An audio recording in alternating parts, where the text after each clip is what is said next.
Hello everyone, my name is Victor, I'm a student from Brazil, and today I'm here to present to you 5 differences that I've found between being a PGT and a PGR student at the University of Glasgow. And just to give you my background, I did go through the 2 courses or the 2 realities. So when I first came to Glasgow, I came here to do the MSc Music Industries, which was a postgraduate taught or a PGT degree, and towards the end of that, I applied for and got the Creativity, Inclusivity and the Virtual Research Scholarship, and so I started an MRes or Masters by Research, which is obviously a postgraduate research or a PGR degree. And now that I just finished my MRes, I feel qualified to tell you a little bit about the differences between the 2 experiences. And just to give you a quick disclaimer, I think it is very important to stress that what I'm going to say here applies to my experience as a music student at the College of Arts, so the differences that I tell you a little bit about here might not apply to students in other areas or other fields within the university. So without further ado, let's begin. And the first difference that I want to highlight is that being a PGR student is way lonelier than being a PGT student. So for example, in my MSc degree, I had a cohort of around 15 people and we hung out together every now and then, and I even joined a band because of this. And so, sharing the same classes and deadlines with other people simply gives you more opportunity to share your own thoughts. And so we could say that it becomes easier to find people who are going through exactly what you are going through. Whereas as a PGR student, I need to say that 90% of my work, if not more,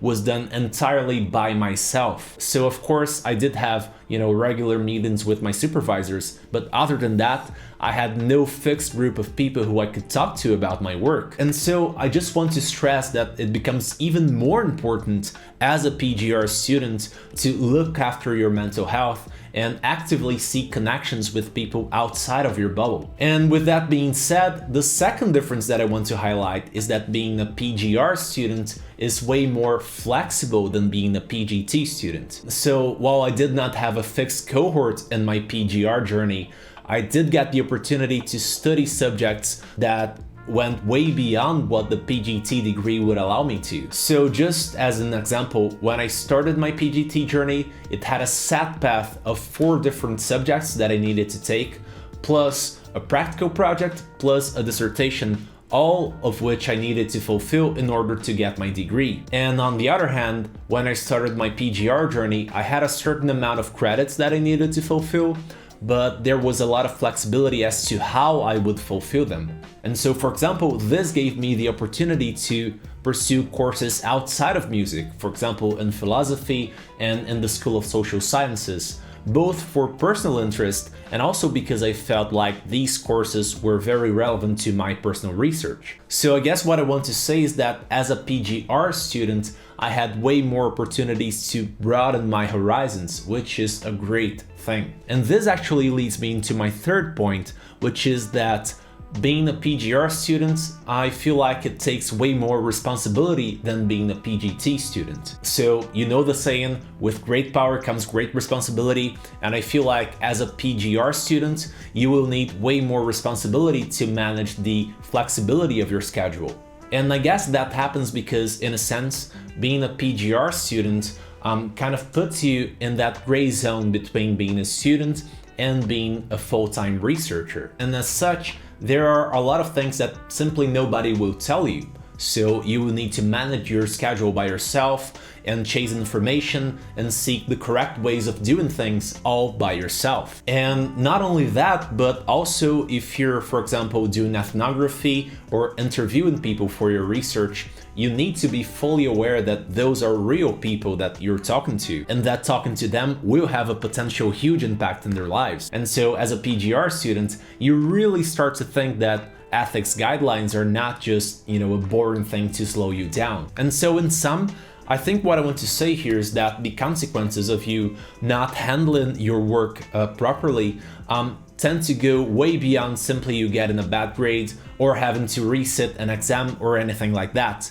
And this actually ties into my next point, which is that being a PGR student gives you way more opportunity for original contribution. So since the bulk of the life of a PGR student is actually doing your research instead of taking subjects that are already prepared for you, you will tend to have way more opportunities to offer original contributions to academia and to the world in general, which is a little bit scary but also really exciting. So for example, in my case, my research project was about inclusivity in in-game concerts, and there are very few people who research in-game concerts, and as far as I know, none of them do this research from the perspective of inclusivity. So by doing this research, I got the opportunity to explore a topic that demands attention but is underrepresented in academia, which is likely to have a positive impact in the works of other researchers and even my own work going forward.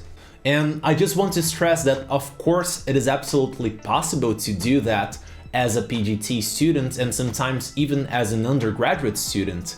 But I just want to stress that as a PGR student, you have more preparation and frankly, even more stimulus to think that way. And this takes me to my fifth and final point, that being a PGR student tends to give you more opportunities to go beyond the walls of the university.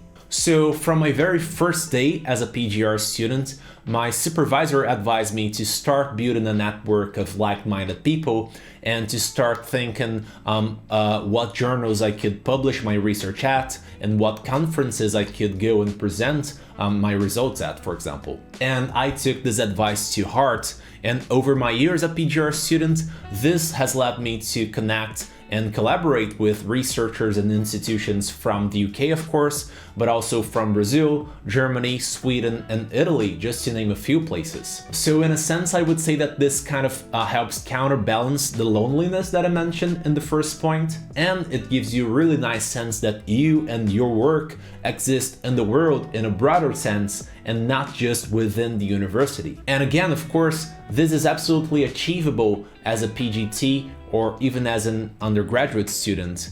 But as a PGR student, you simply have more resources and again, more stimulus to chase this. So there you have it. These are my 5 key differences between being a PGT and a PGR student. And as you can see, I try not to lean too much pro or against any, because I definitely believe that these are complementary experiences, and which one will be more suitable to you will definitely depend on how you function and what are your life and career goals. Personally, I felt like being a PGT student was a great way for me to break back into academia after a long pause since I had concluded my bachelor's degree. And then my year as a PGR student has really helped me mature my idea of what being a researcher looks like. So I really hope this video has been helpful, and if there are any points you think I may be left out, please comment below.